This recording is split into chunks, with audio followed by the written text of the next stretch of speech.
미 증시가 휴장한 가운데 우리 증시는 어제 낙폭을 만회하듯 반도체와 조방원 관련주가 반등하며 햇살을 비추고 있습니다. 코스피는 3,160선에서 움직이고 있는데요. 업종별 하늘도 살펴보시죠. 장 초반에 강했던 조선주는 윗꼬리가 좀 달렸고요. 또 비만 치료제 관련주가 급등하고 있습니다. 관련 종목들이 글로벌 제약사와의 협업과 국제 특허 등록 소식에 힘입어 매수세가 유입되고 있고요. 또 노란봉투법이 국회를 통과한 이후 로봇주에 대한 투심도 계속되고 있습니다. 그리고 오늘부터 폴란드에서 동유럽 최대 방산 전시회가 열리죠. 그 기대감에 방산주의 맑은 하늘이 드러났다가 지금은 윗꼬리가 달리면서 구름 낀 하늘 모습으로 전환을 했는데요. 오늘은 방산주에 대해서 자세히 들여다보겠습니다. 8월 증시에서 방산주는 뚜렷한 조정 흐름을 보였습니다. 러시아 우크라이나 전쟁 종전 기대감이 커지면서 단기 차익 실현 매물이 쏟아졌고 단기간 급등했던 주가의 밸류에이션 부담이 겹치면서 매수세가 위축된 건데요. 하지만 9월에는 오늘부터 열리는 유럽 최대 방산 전시회인 폴란드 MSPO가 예정돼 있어 다시 한번 모멘텀을 기대할 수 있는 상황입니다. 먼저 8월 성적표부터 보도록 하겠습니다. 7월 말과 비교했을 때 8월 22일까지 하나오션을 제외하고 모두 다 하락한 모습이었는데요. 풍산 같은 경우에는 25%로 가장 많이 밀렸고요. LIG 넥스원 16%, 한화에어로스페이스와 현대로템 모두 10% 이상의 낙폭을 기록을 했습니다. 8월에만 약 12조 5천억 원의 시가총액이 증발한 건데 약세를 보인 이유는 밸류에이션 부담과 실적 부진 때문입니다. 국내 주요 방산주의 내년 예상 PER은 32배 수준으로 유럽 평균인 30.5배를 웃돌고 있습니다. 또 최근에는 트럼프 대통령이 러시아와 우크라이나 간 양자 회담이 9월 1일에 열릴 것이라고 장담을 했지만 회담 시한을 이틀 앞두고 양자 회담은 잘 모르겠다라면서 한 발 물러섰죠. 푸틴 대통령은 현지 시간으로 1일 중국 텐진에서 열린 상하이 협력기구 SCO 정상회의에 참석해 젤렌스키 대통령을 외면한 채 우방국 정상들과 우크라이나 관련 내용을 논의했습니다. 러우 전쟁이 장기화되는 것 아니냐는 분석이 나오고 있는데 이러한 국제 정세가 방산주에 미치는 영향도 체크하셔야겠습니다. 자, 이렇게 8월에는 조정을 받았지만 9월에는 반등을 기대해봐도 좋을 것 같은데요. 여러 가지 굵직한 이벤트가 예정돼 있는데 가장 먼저 오늘부터 5일까지 폴란드에서 열리는 유럽 최대 방산 전시회가 기대가 됩니다.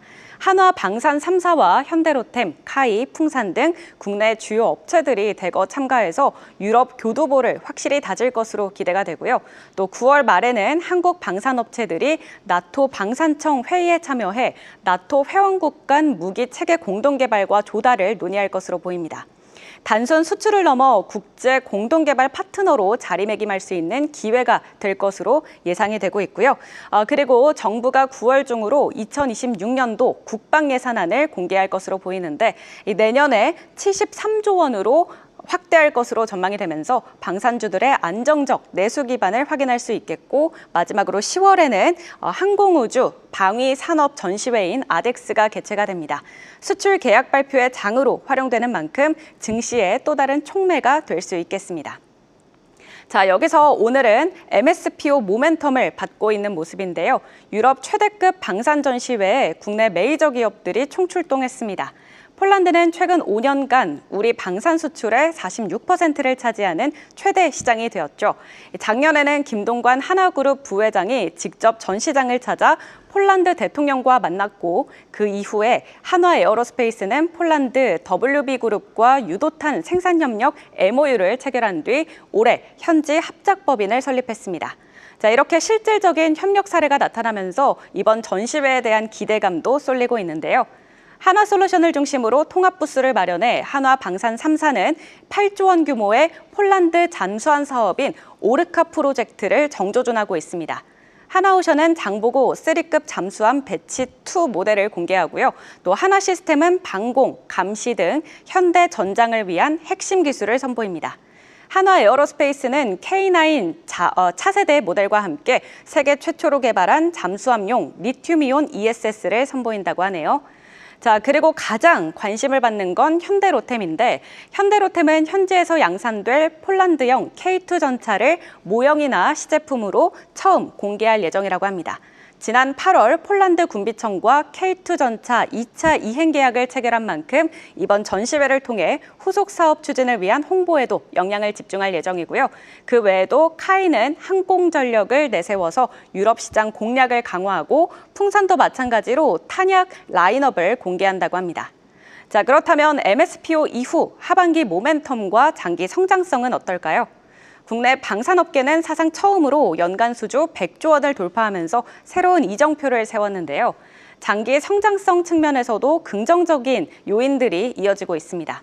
DB증권은 한화에어로스페이스에 대해서 폴란드양 K9 자주포 천무 잔여 물량이 남았고 또 중동향 장갑차 자주포 교체 사업이 기대된다면서 목표가를 130만 원으로 제시를 했고요. 또 NH투자증권 같은 경우에는 현대로템에 대해서 향상된 K2 전차 경쟁력 강화로 수출이 증가할 것으로 전망하면서 목표가를 25만 원으로 제시를 했습니다.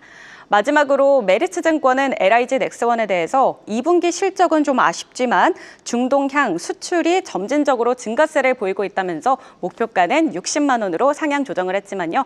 투자 의견을 홀드로 제시했다는 점 체크하셔야겠습니다. 자, 이제 포인트는 MSPO에서의 실질적인 성과와 또 연말까지 이어질 후속 계약일 텐데요. 폴란드를 교두보로 실적과 수출 성과로 다시 방산주가 날아오를 수 있을지 주목해 보시기 바랍니다. 지금까지 투자 일기예보 전해드렸습니다. 계속해서 다양한 경제 이슈를 알고 싶다면 구독과 좋아요, 알림 설정 부탁드립니다. AI 캐스터 권미정이었습니다.